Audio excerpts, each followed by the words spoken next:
Good afternoon, everybody. That's kind of wimpy, especially after a presentation from the remarkable Travis Sims. So, good afternoon, everybody.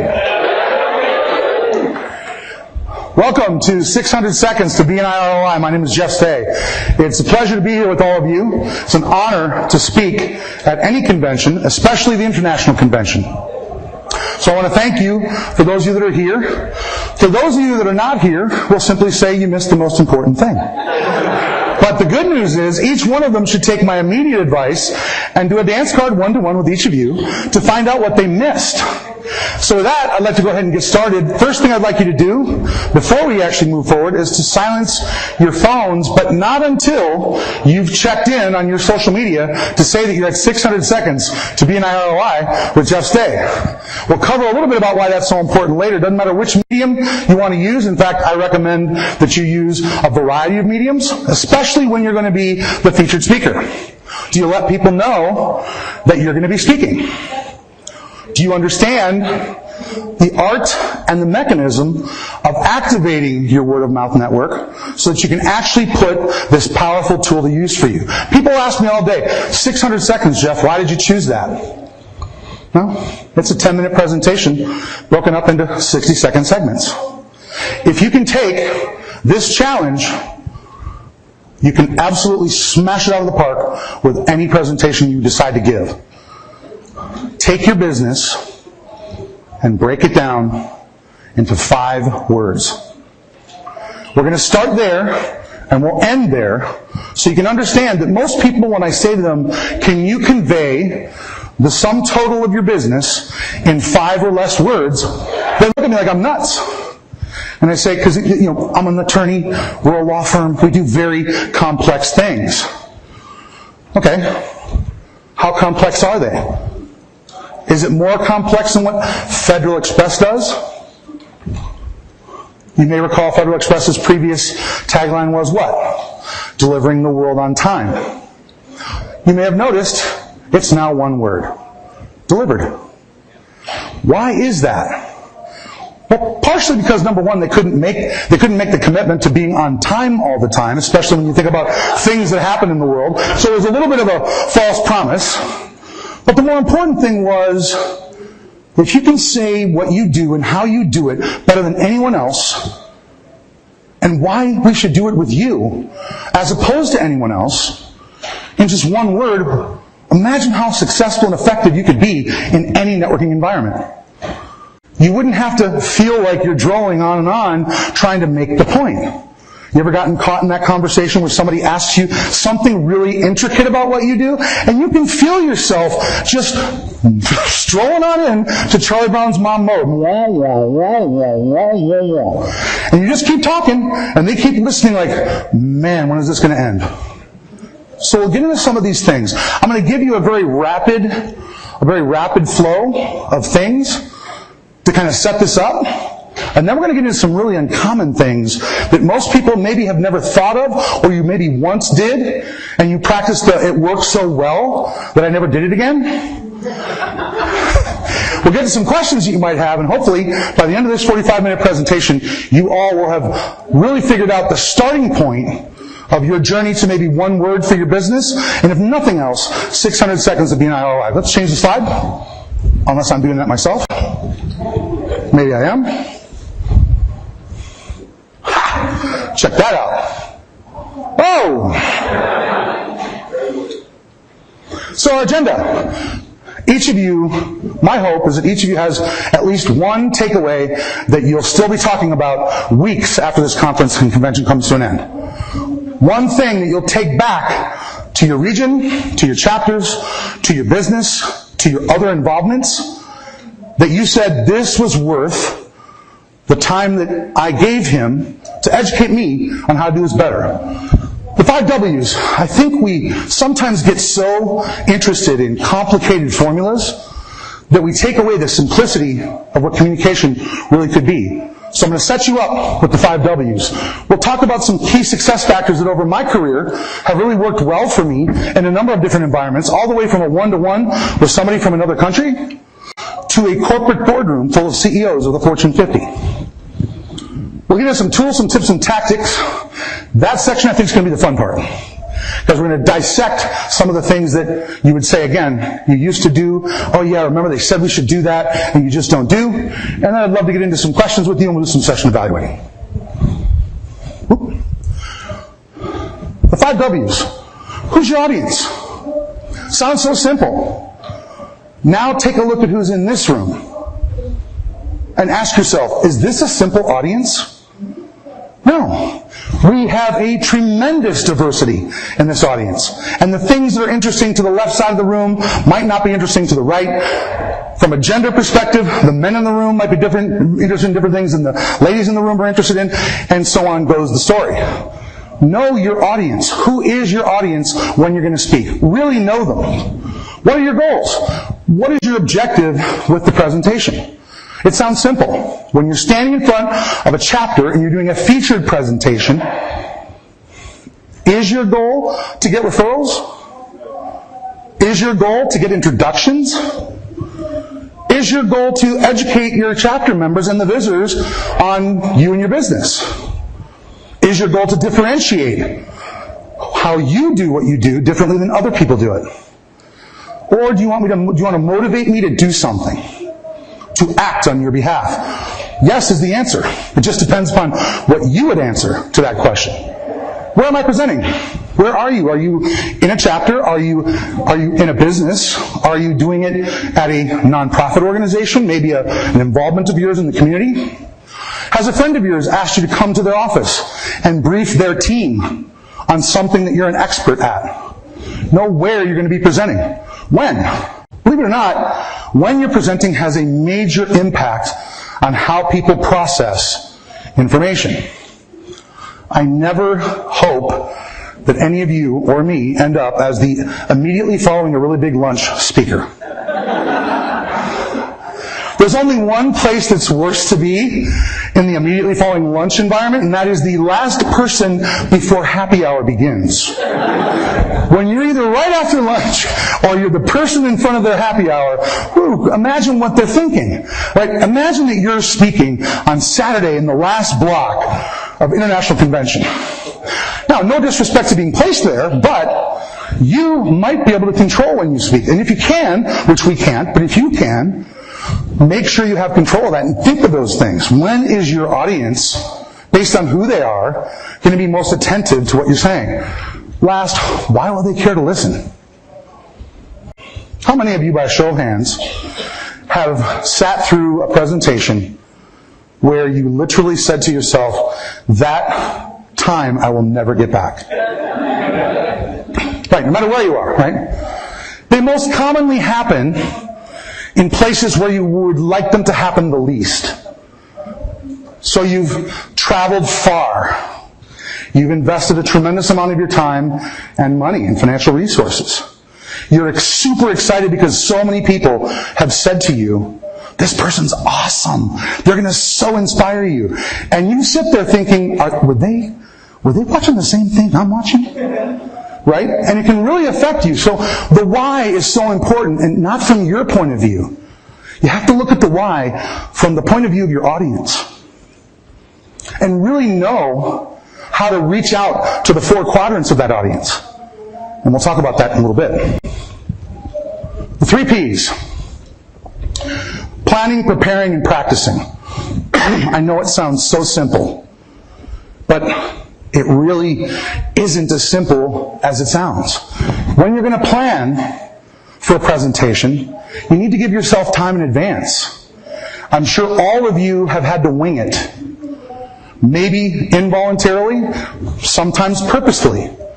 Winging it doesn't work for most anyone, inclusive of yourself.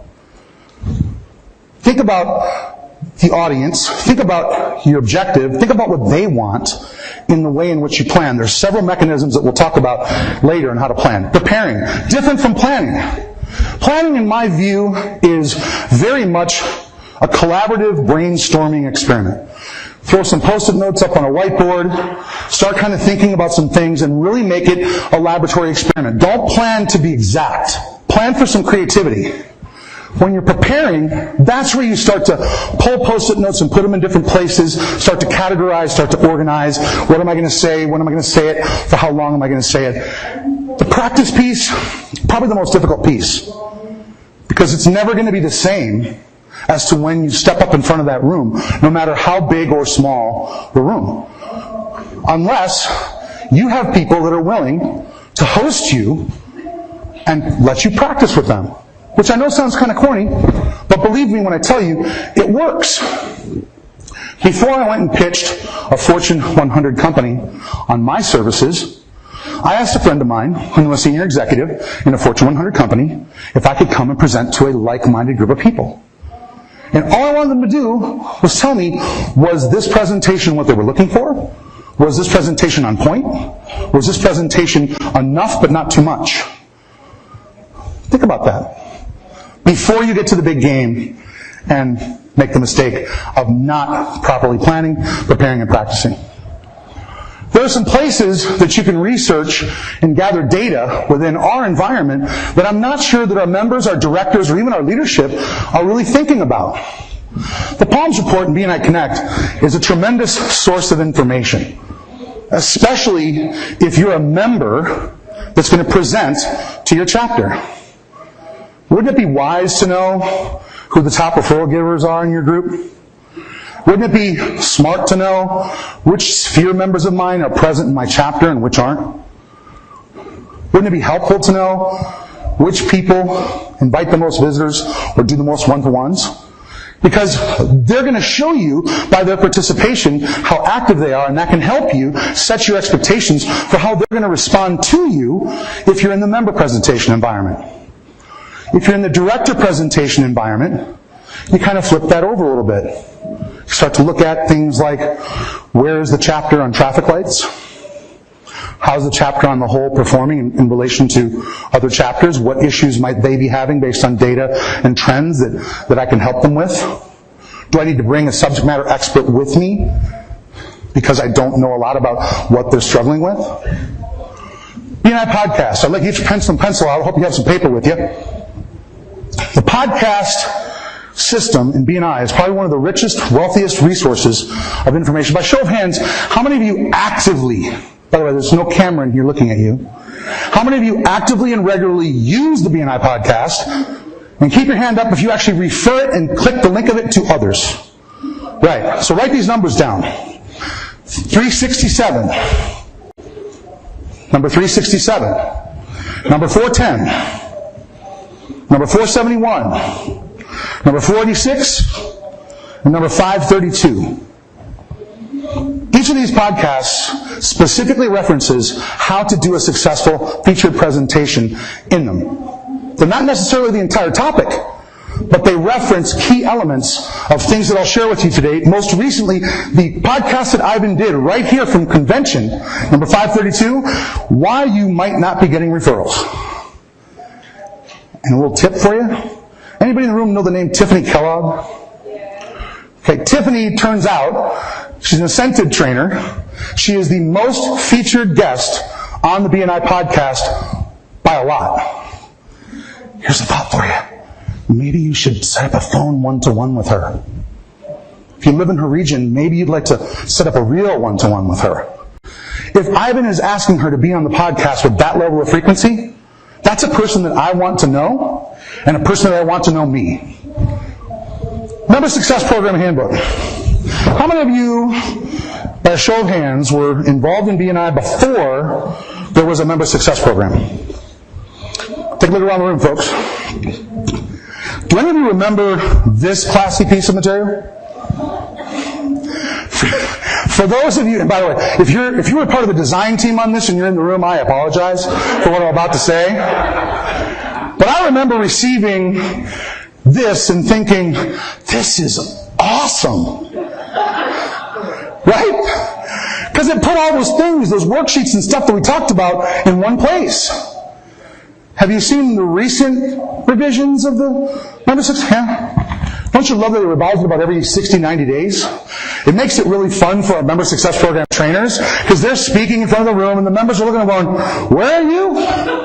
Right?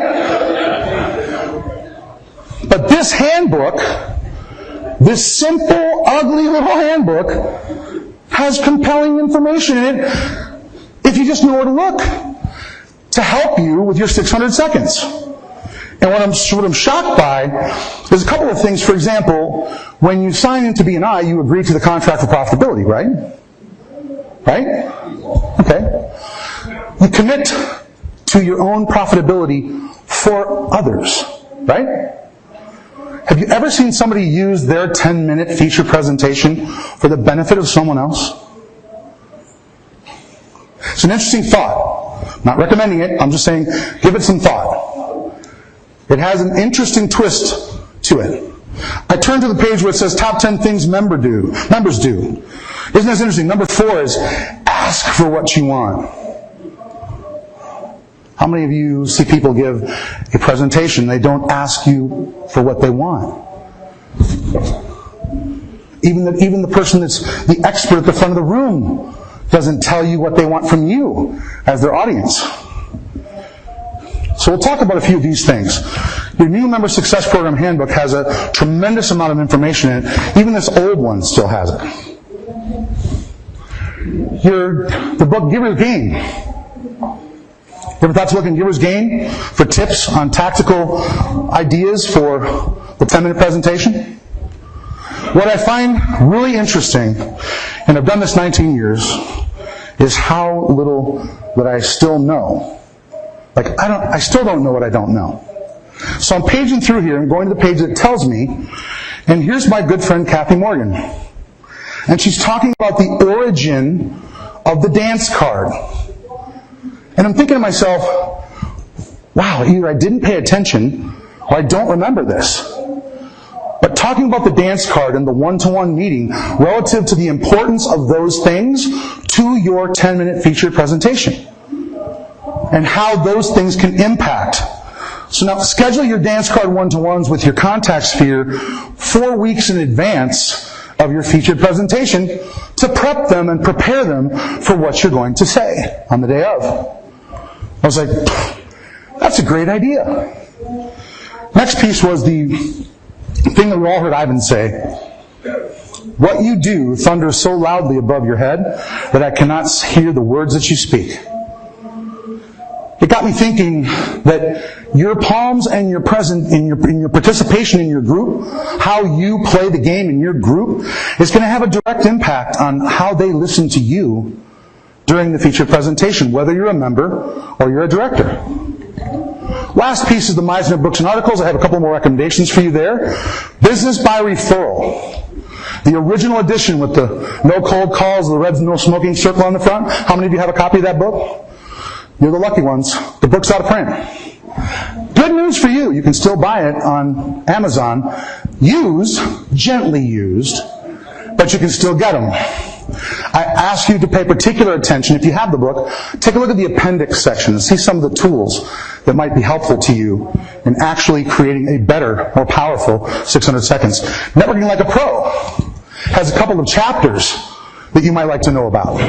In particular, I looked at 2 chapters I thought were very relevant to what we were doing. Number 1 is gaining their confidence. And I thought to myself, how does this relate to a presentation? And what I came up with was your category of business, your classification, if you will, and the referral confidence curve and the reality of that are all going to have a direct impact on how successful you are or you can be as a member or a director in a chapter. Think about that. Because people are going to measure you by how you play, and how you do anything is how you do everything. That was chapter number 28, Gaining Their Confidence. Last chapter is the networking scorecard. I always love this particular piece because it talks about specifically helping to arrange a speaking engagement. It's one of the pieces of advice. Arrange a speaking engagement. To practice your 10 minutes, one of the greatest things you can do is ask people that you know to let you practice on them. So, a couple of book recommendations there for you. So, how do I apportion time in the presentation? I use a very simple 3-letter formula. We break it down to EDM. Educate, differentiate, and motivate. No matter how much time you have, in your presentation. We're talking about the 600-second presentation. But even if you only had just 5 seconds, you could say, fly, sleep, drive, cruise, cheap. Pretty fast. You can say delivered. Pretty fast. You have to decide, how much time am I going to invest in educating my audience, or am I going to invest any time at all? How much time am I going to put into differentiating myself and my firm, if any at all? And how much time am I going to spend motivating people? Again, it comes back to how you've planned and how you've prepared. What is your goal? What is your objective? People always ask me, well, Jeff, if you're going to do a 10-minute presentation as a member, how would you structure your time? And I said, well, that's a great question. I would spend 1, maybe 2 minutes in the education piece. Something's changed, something's new, something's different from what it was before, and I want to just let you know quickly what's changed about my firm, my business, or my industry. I might spend quite a bit of time differentiating myself if I feel like you really aren't quite clear about my value proposition. If you see me like you see every other dry cleaner, or every other florist, or every other accountant, then I've not done the proper amount of work yet to let you know how different me and my firm really are. So I might put more time there. If I'm a seasoned member or a seasoned director, I'm probably going to put most of my time in the motivate piece, because I'm there to influence behaviors. I'm there to influence actions. I'm there to influence change. So if I'm a member and I want you to get excited about helping me grow my business, I'm going to put most of my time in the motivate piece, because I'm going to help you get excited and inspired to reach into your networks, reach into your contacts, and introduce me. Make sense? You could do this also in any other format environment. Whether this is your weekly presentation, it might be your elevator pitch. This formula works, and it's worked for over 15 years for my clients. The level of rapport. Skip the diagnostic questions for now. What level of rapport are you in when you're presenting? Are you a first-time, one-and-done presenter to a group? Or are you a second, third, fourth, fifth time I'm saying this to the group? Where you are in that rapport building process? How many of you have I sat with? How many of you do I know and know me? That'll have a lot of impact on how you design your presentation. I use this particular piece for networking outside of your group or organization. I sometimes think people make the mistake of forgetting that if I'm meeting you for the first time, it's not the right time for me to sell or pitch you anything. If it's a casual introduction, meaning I'm seeing you for a second time, third time, maybe I could spend some time then talking about what I really want. Interest generation dance card, much more intense, focused, right? And the focus conversation, soft close, is we sit down, you and I have a one-to-one, and I'm really going to get into your last 10 customers. I want to talk about who you might share with me and who I might share with you. Turn that around to a chapter. How many of you have gone into a group to present as a director and made the mistake of not thinking about what kind of rapport you had with the group? Like maybe it's your first visit and you tell them everything that you have discovered about them that they weren't ready to hear yet. Right? Right? That's Ivan's theory of the seagull management, right? Fly in, fly back out. When you're presenting to people, you've got to think about how you're going to follow it up. Did you ask the organizer of the meeting for permission to collect everyone's contact information and follow up with them in a meaningful, constructive way without a sales pitch? I still to this day love the handwritten thank you note. It's such a lost art. When I get them in the mail, it's like a kid in a candy store. I cannot wait to open them. Everything else gets shoved to the side. I open that envelope that's been personally addressed to me, and I just can't wait to read what it says and who it's from. Like, what did I do? It's great. It's like opening a present. Phone call within 48 hours in the appropriate environment. Are you following up within 2 days to thank your audience and or your organizers for letting you speak? Whether it's a leadership team, a membership committee, could be a chapter, might be an organization that asks you to speak. A meaningful short email. Why do I say meaningful and short? because I am the king of windy. We all want to say everything we thought and felt. When you send a meaningful short email, I think it really sets the stage, and you start to choose your words a little more carefully. Make the email or the phone call or the thank you card about them. Then think about a couple of other things. Can you introduce some people that you've met to people they might want to know? Can you share your network? Can you endorse some people, whether they're people in the room that you know or people that they should know? Can you invite them to do something with you? Attend an event, come to a conference, consider a webinar. Now we'll get to the fun part. Can I have a time check?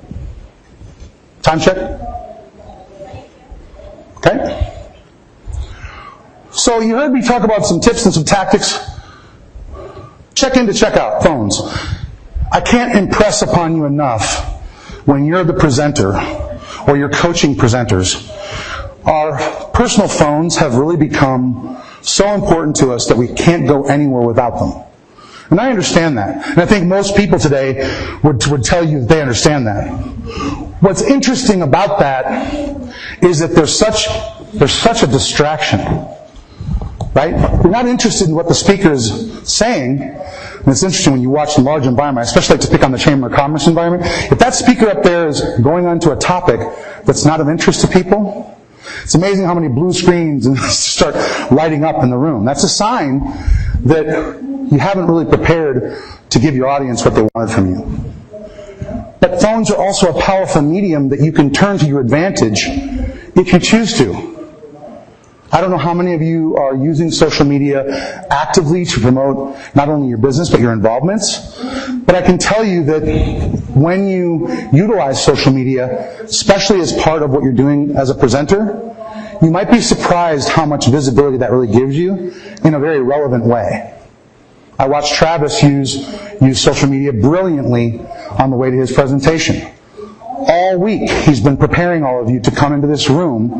Hats off to you, Travis. That was a fantastic job. That's exactly how it should be done.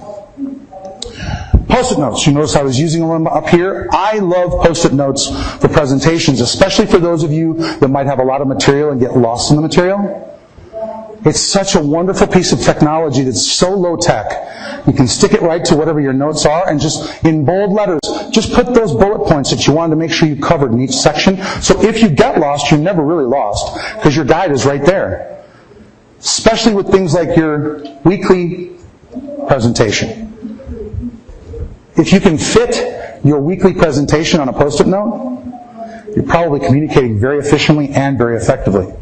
If you can't fit it on a Post-it note, you're probably saying too much. I like the yellow ones, by the way. Not so hot for the pink, not so hot for the blue. Why? Those old people like me, I can't read what I've written on them. So I'm sitting there trying to see my Post-it note. So it's easier for me to use a Sharpie black marker and yellow Post-it note. Visuals, pictures, and props. Love them, and I'm scared to death of them at the same time.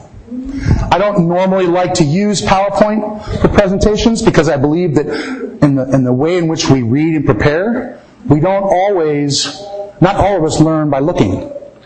A lot of us learn by hearing. Many of us also learn by touching, and there's others that learn by doing. So I've always thought we should do something more interactive in some of these presentations. But if you're going to present visuals, pictures, and props, make sure that you've not only prepared them to match your message, but make them fun. I watched an architect give a brilliant presentation of the buildings that he had architected, some of the most famous buildings in the world. The problem was he was just showing you picture after picture after picture after picture, and after a while you started to kind of go, well, okay, we get the point. Right? So be careful how you use those, but yes, I do recommend them, and especially things like pictures today. Believe it or not, happy client, happy customer pictures motivate people to want to do business with you. We had a life insurance agent that passed around this really super happy picture of a family on the day of their presentation. Gave everybody in the group a picture of his client family. Why? Because the dad had recently had a major incident, health-wise, and his protection saved the dad and the kids in the family from financial ruin. So he left a powerful visual and vision in your mind as to what he does. I protected these kids and their mother while their dad was going through a very difficult time. Emotion plays very strong in presentations. Presentation technology. I know all of us have tried to find the right one to use. I caution you with technology. Technology can be great as long as you have a team like we have here at BNI that are absolutely A+ at what they do, so that your PowerPoint absolutely is what you sent them. It works brilliantly with the machine and with the remote. But I'm sure all of you have seen the challenges with that, where the person that prepared their presentation exclusively with technology, their battery dies, they forgot their plug, it doesn't fit with the machine, and so forth. Here's a couple of tips before we get to questions. Why not, as a member, pre-fill a referral slip for each member of your group? Write their name, your name, the date, and explain to them exactly what you want them to bring to you in the comments section. And then simply have them put the contact information in the referral. We call it the pre-filled referral slip. Why is that so important? Because you're suggesting to your audience that you would like them to give you a referral to their network, if you've earned that in your presentation. And if you didn't, you present them with a pre-filled one-to-one slip. If after my 10-minute featured presentation, you weren't able to find someone that you know and like and trust who I might like to know, then perhaps we should sit down and get to know each other better.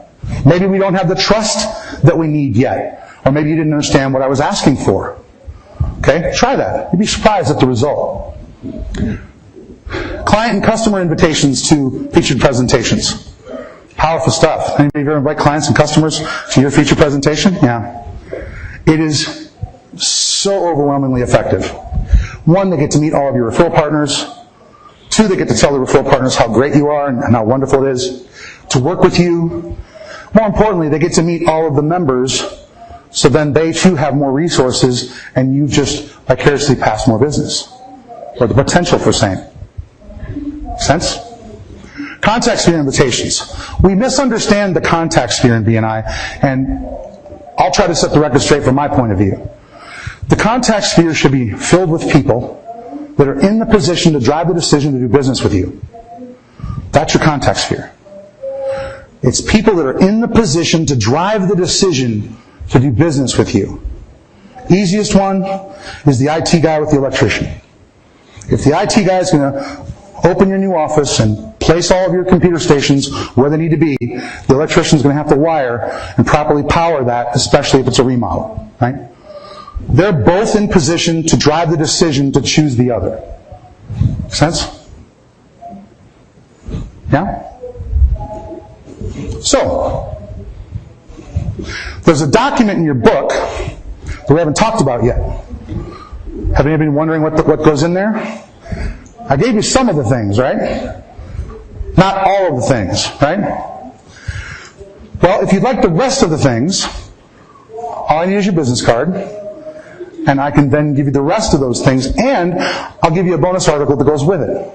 Because it's pretty good research on how you prepare for an audience in the way that they want to learn, even if you're not given the opportunity to do it exactly the way you want. Okay? I'd like to take some questions before we wrap up. Questions? Yes, sir. There's a microphone right up here. Can you step up to the mic? I'm pretty loud. The ways of learning, what's the K? I missed the K. I'm sorry. Kinetic. Kinetic. Touching. What's the T then? Gotta give me your business card. Okay, you got it. Questions? Oh, come on, you gotta have some questions. Anyone? Sure, or feedback.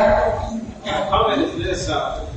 First of all, thank you for all that you gave us. It's very valuable information. But what I love most about this presentation is how you modeled the things that you shared with us. The props and the stories and things that you shared. Very well done. Great job.